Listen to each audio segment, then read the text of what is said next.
So Jeremy Fowler tweeted this, and it's kind of interesting. So that the David Njoku and the Browns are now in a good place. He requested a trade last summer. He said sources close to Njoku have told him he is in a good place with the franchise. Have you heard similar things? Does that surprise you at all?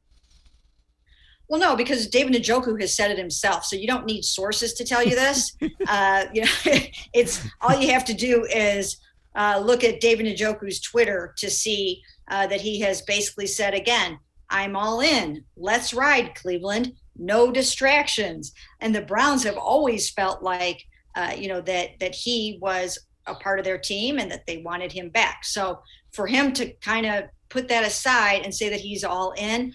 That's all anybody needs to know. We don't need anonymous sources to tell us that when we can get it straight from the horse's mouth.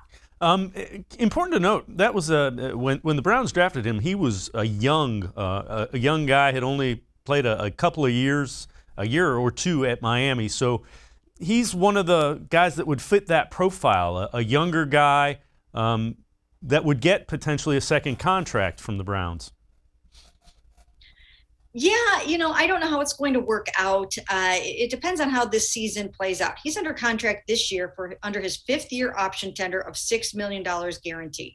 So they'll have to see how it goes. I mean, he only caught 19 of 29 targets last year and had 2 touchdown catches. I think he's very much capable of a lot more than that. But it's a crowded field in Cleveland in terms of the pass catchers, the tight ends, the receivers, and running backs who can catch the ball. So if he's only going to have in the 20s, then you don't need a guy like that that costs that much money.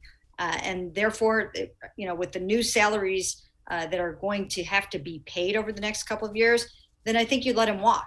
But if he's going to be a guy that catches 6, 7, 8 touchdowns for you, then you start to think about extending him.